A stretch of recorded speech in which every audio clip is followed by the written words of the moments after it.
Hey everybody, I'm Jordan Garza. Welcome back to Unredacted. On today's episode, we're going to talk about a wide range of topics. The mad lads in Switzerland are at it again. They've activated the Large Hadron Collider. I have a quote from the president of CERN saying he may have sent us to an alternate dimension. That'll be interesting to read. I have my own theory that maybe CERN has put us into a little bit of a time loop. I'll touch on that one. The University of Chicago is taking their stab at injecting science fiction into reality by predicting crimes before they happen. I think that'll be interesting. And more people are starting to ask questions about the Ghislaine Maxwell trial and the list for Epstein. But let's start it out with CERN. So this isn't new news or anything, but in case you haven't heard, the LHC, the Large Hadron Collider, is a giant 27-kilometer long machine buried underground in Switzerland borders that study particles.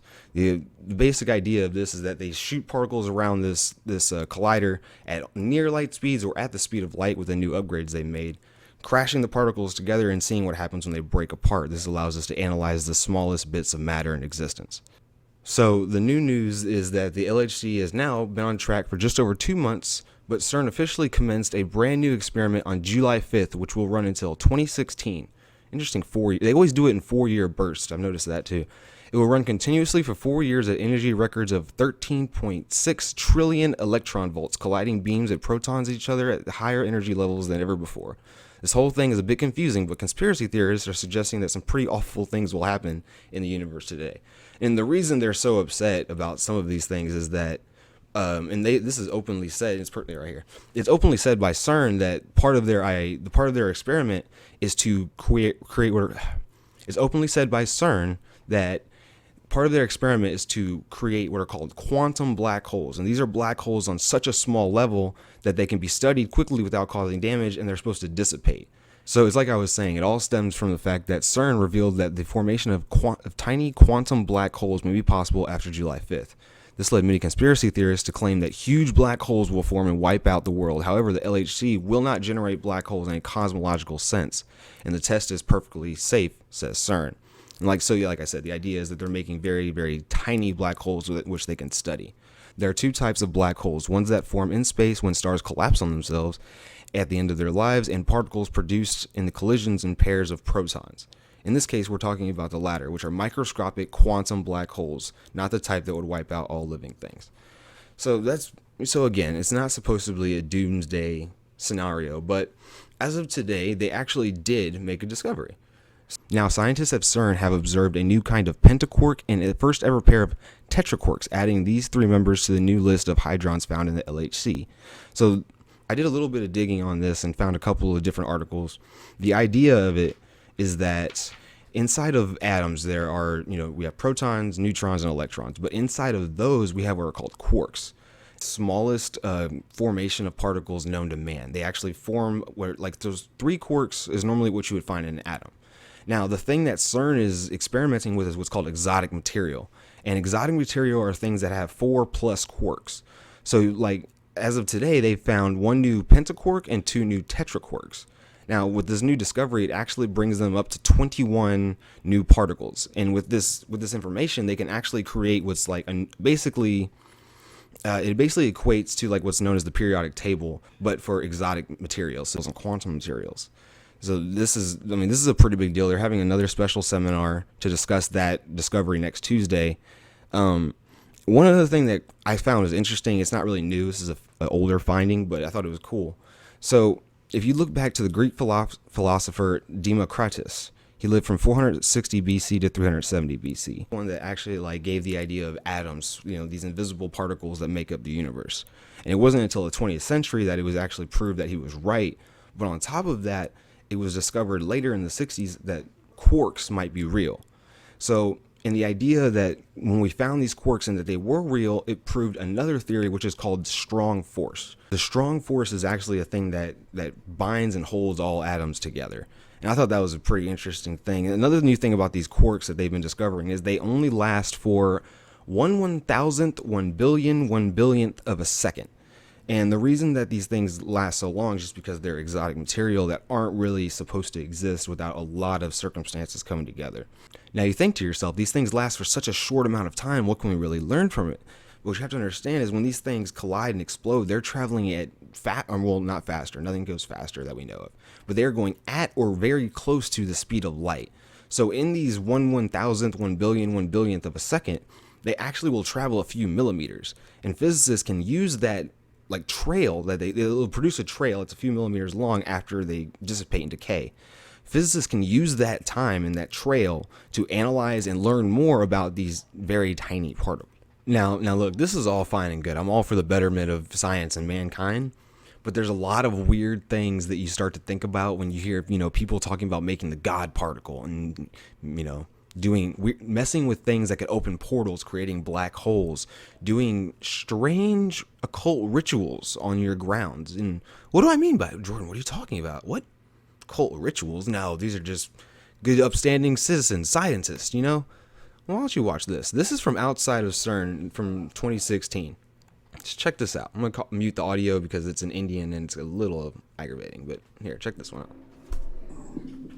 Es ist vermutlich nur ein übler Scherz, doch dieser hat jetzt böse Folgen. Ein Amateurvideo vom renommierten Genfer Forschungszentrum CERN sorgt im Netz für Aufruhr.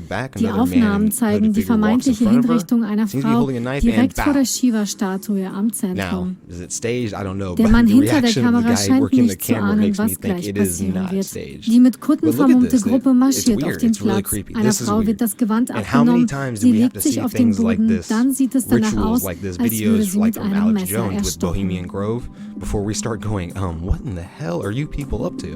I mean, look at it. It's really it's weird.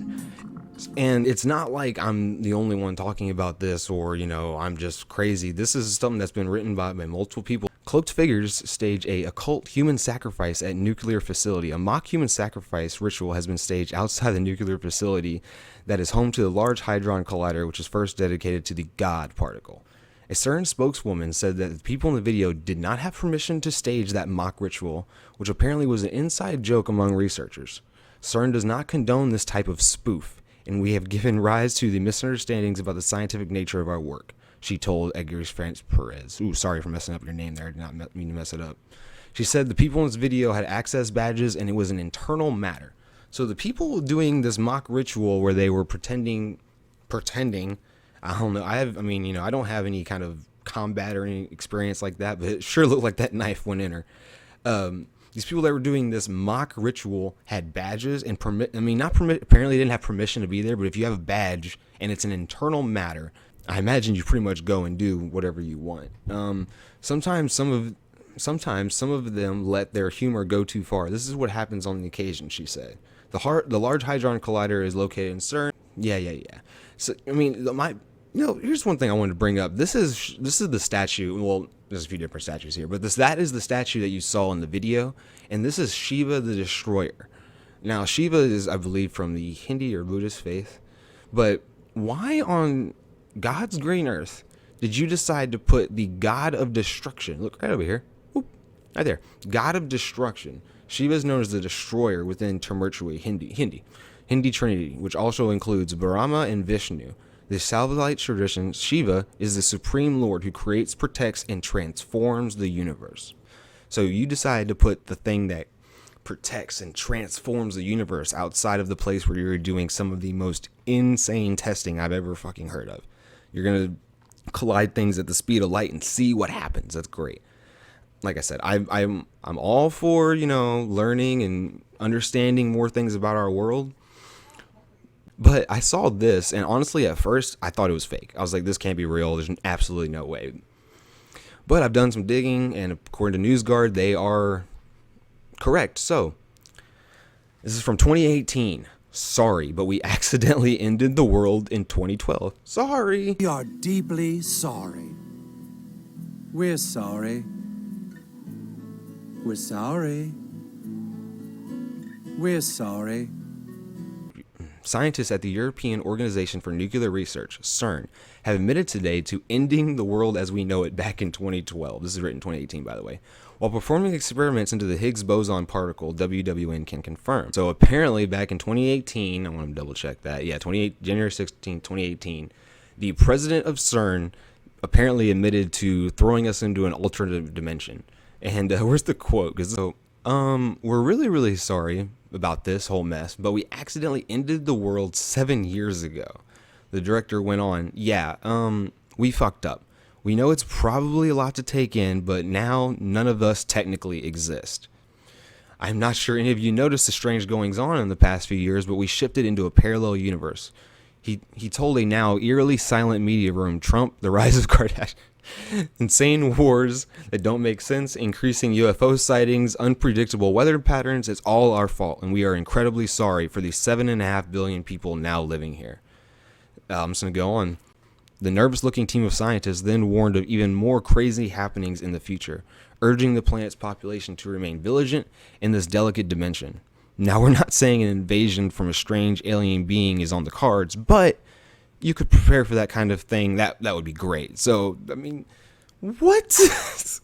and this isn't like, some crazy dude on the street. This guy right here, he is, oh, wow, what was I doing there? That guy right there, he is the general director of CERN, and pretty much he's the one that calls the shots there based on what I can find on it.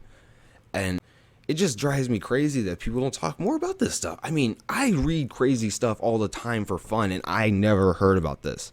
This is something that I think it should have been brought up a little bit more. This guy right here, I don't know if he's still employed, but it all kind of seems to like tie into the insanity of our world if you think about it.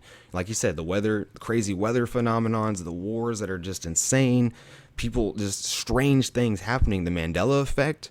One thing interesting about the Mandela effect is that the first reported, the first website that went up about it happened in 2009. Now, they're saying they messed the world up in 2012, but the original firing of the Large Hadron Collider happened in 2008. So is it possible that the Large Hadron Collider, CERN, is responsible for the Mandela effect? I don't know. It seems pretty interesting. It seems pretty crazy, but that's not the craziest thing. Well, it is pretty damn close, but this is a close second. We're in the great city of Chicago. They are taking their own stab at, what was that movie called? I think it's called Minority Report. Algorithm claims to predict crimes in U.S. cities before it even happens. Now, Bloomberg's gotten upset with me because apparently I've read them too much and they want me to pay, but no, we're just going to scroll down. A new computer program now can forecast crime in big city near you, apparently. The algorithm, which was formulated by social scientists at the University of Chicago, now touts 90% accuracy, dividing cities into 1,000-foot square tiles according to a publisher named Nature Behavior, whatever. Researchers use historical data on violent crimes and property crimes from Chicago to test the model, which detects patterns over time and in these tiled areas tries to predict future events. I'm pretty sure there's a movie with Tom Cruise that goes into that and how it's never a good idea. The fact that this is in Chicago, a Democratic stronghold, just gives me an extra little giggle. And I mean, this is insane. It's obviously going to be used to target, enemies of the state, people they think are dissidents. Me, it's just this is dangerous territory. I mean, we don't really need to read into too much of this. It's obviously, it's an algorithm that, and I remember I read a spot, and we don't really need to read too much into this. There was just one little thing that I remember reading that I thought was interesting. That it just kind of proves my point that they're going to use this in targeted ways. And here it is. The new tool contrasts with previous models to prediction, which depicts crime. I'm going to stop real quick. Prediction. You're psychic? Your algorithm is psychic? For prediction, which depicts crime in an emergent form of hotspots that spread to the surrounding areas. Hotspots. Now, this algorithm isn't all-knowing or divine. It's made by a person. People have biases, leanings, and ulterior motives. The fact that they're using this language of hotspots means that they're going to give themselves the authority to target areas that they want to target and leave other areas alone.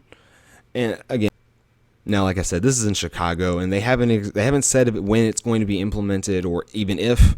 But I saw this and I was like, I think I saw that in a movie somewhere. And arresting individuals who've broken no law. But they will. The fact that you prevent it from happening doesn't change the fact that it was going to happen. The system can't be wrong. And who are the people controlling these godlike algorithms? Could it be the same people that are known to be on the Lolita Express and the Ghislaine Maxwell client list? Because that still hasn't been released. And, as of wow, CNN, come on. As of a few days ago, and as of, only about a week ago, Ghislaine Maxwell was sentenced to 20 years in prison for sex trafficking minor girls to Jeffrey Epstein. All of them for Jeffrey? Literally, I mean, come on. And I'm not the only one asking these questions. This is a UFC fighter. I'm not even going to attempt to say his name because I'm going to butcher it.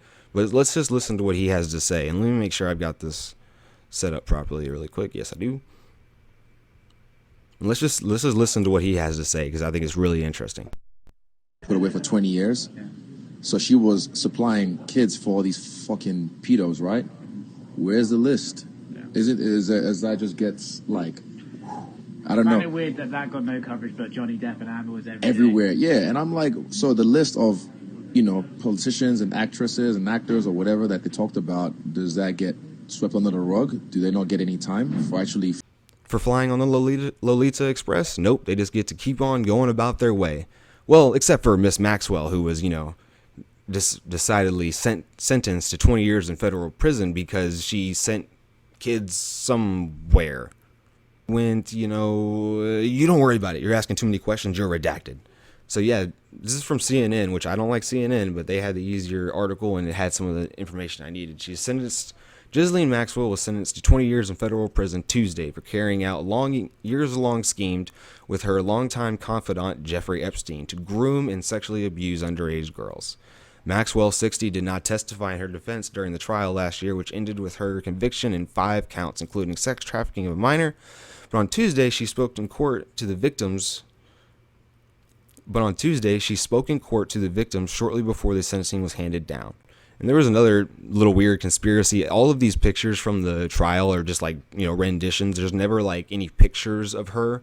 So there's a conspiracy theory that, she's already been or whisked away or, God knows where or what have you, But there was a little thing that I read and it kind of got me in the heart a little bit. This is a victim's testimony.